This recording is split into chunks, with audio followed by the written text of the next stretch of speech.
judgment of the white race going into slavery. Give me Revelation. I'm just shut up. Going into slavery. I wanted to buy a Bible. Which is the good one to read? The Bible's not for you. Okay. I'm telling you like it is. Yeah, man. no, I'm listening. Man, we know you too. We know your people know about us too, man. Hold up, No, I'm listening, man. Let me tell this man his fate, man. Thank you. Tell me. I'm gonna tell you the fate. Keep it real with me. And I'm gonna keep it moving. Okay? Keep it real with me. The Bible is not for you. Okay. It's not for your race. Because your people have raped, robbed, and murdered the entire planet. Yeah, they have. Yeah. And not only have you done that, the worst thing you could have done is put your hands on these people. Oh yeah. So this Bible is pertaining to 12 tribes of Israel and nobody else. Okay? It's yours. Yeah. It's ours. What determines who an Israelite is? Many would have you believe blood does, but John told a different story. John said that Christ came to his own, and his own received him not. But as many as received him, to them he gave power to become the sons of God, even to them that believe on his, well, the text says name, but it's so much confusion even behind that understanding. I'm gonna just go ahead and translate. You can look up the definition of name to see that I'm not taking away from or adding to the word, but Christ gave the power to become sons of God, even to them that believe on his reputation. You see, it's a lot of people named Jesus or Joshua, but only one who was born of a virgin, lived a sinless life, and died for the sins of the world. Those who believe on the man with that reputation are granted the power to become the sons of God. Sons of God are born not of blood, nor of the will of the flesh, nor of the will of man, but of God. So it's God who determines who an Israelite is.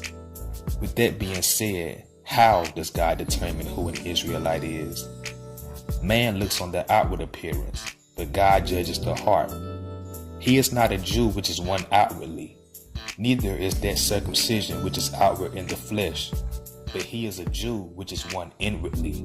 And circumcision is that of the heart, in the spirit, and not in the letter, whose praise is not of man, but of God. Now I'm sure by now you've caught on that the title of this video was clickbait, but true nonetheless. Since being an Israelite is spiritual, it's only right that we define the true Israelites spiritually. If you Google the spiritual definition of white, you will see it defined as an inherently positive color associated with purity, virginity, innocence, light, goodness, heaven, safety, brilliance, illumination, understanding, cleanliness, faith, beginnings, sterility, spirituality, possibility, humility, sincerity, protection, softness, and perfection. If you're not operating in these things, I'm sorry to tell you, you're not an Israelite. Now, a pretty popular verse among so-called Hebrews is Revelation 2:9. I know thy works in tribulation and poverty, but thou art rich. And I know the blasphemy of them which say they are Jews and are not, but are the synagogue of Satan.